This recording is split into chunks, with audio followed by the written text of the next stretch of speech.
Dr. Fauci says closing schools during the pandemic was worth the risk. In a new viral video, a student is shamed during a university board meeting for not wearing a mask. You will not believe her reaction. Biden says the pandemic is over, and finally, I'll show you concrete proof young children suffer when having to communicate with people who are wearing masks. So in this video, we'll cover some of the most important information you likely missed out on over the past week.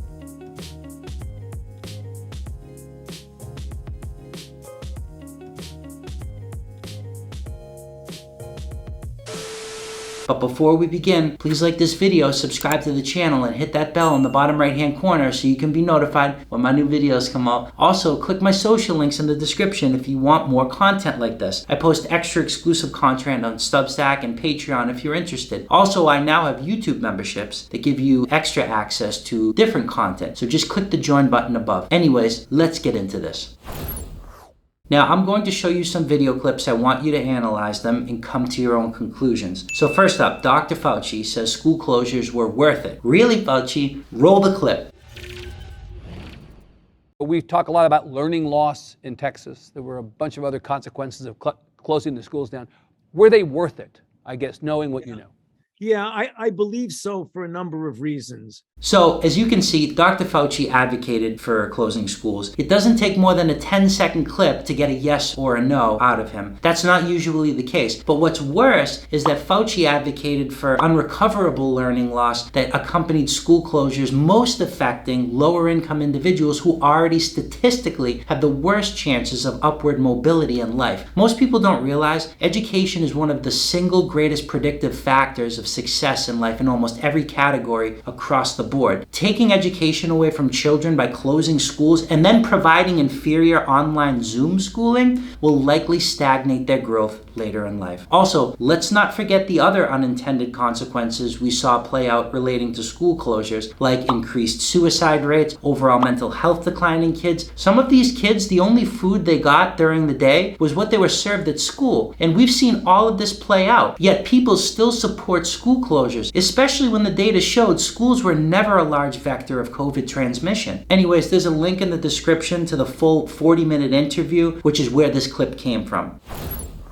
Next, a student approaches the academic board from her college at a large meeting regarding campus mandates, but she doesn't have a mask on, so they stop her from speaking because it violates their mask policy. You won't believe her reaction. Roll clip number 2. A medical exemption. I'm sorry? Do you have a medical exemption for I do. mask? Okay. You've been cleared by staff. Can someone? Yes, I have. Can I have my full minute, please? You may. Thank you. I'm waiting for staff to give me a thumbs up that the medical exemption was granted.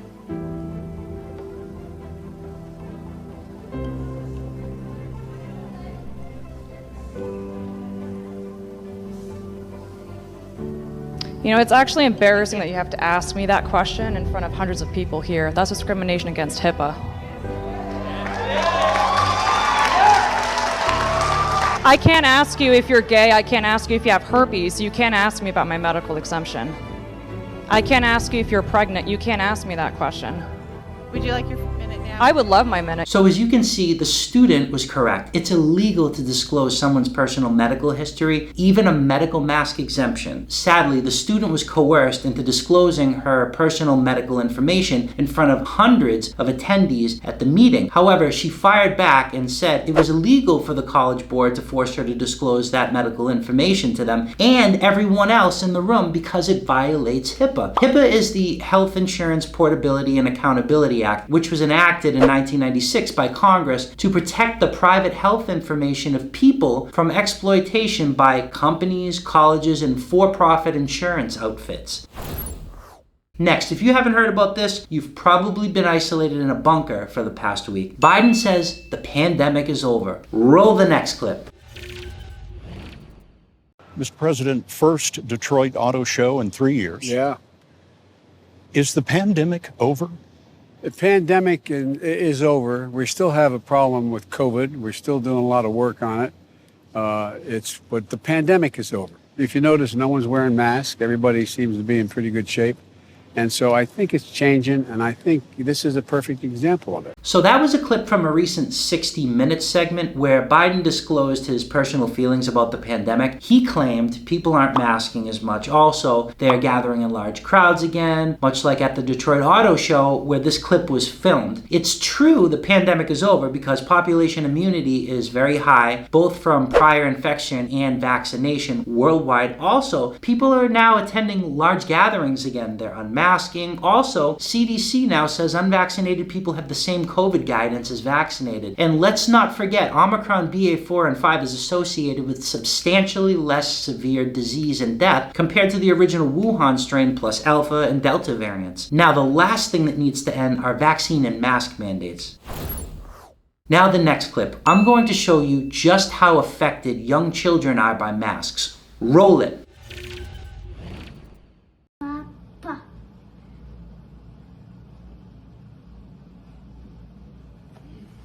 Papa. Clearly, the young child can't understand what her brother is trying to say when he's wearing a mask. However, after her brother repeats the same phrase with the mask off, the child instantly recognizes the message he's trying to deliver to her. Could you imagine the learning loss children have experienced throughout this pandemic because their teachers, parents, doctors, and friends were masked most of the time? Children learn through facial recognition. So it's clear a plethora of new data has come out showing just how devastating the impact of masking has been on children throughout the pandemic. Anyways, that's the breaking news for this week, and if there's anything you'd like to learn about in the future, please leave it in the comment section below, and I'll see you on the next one.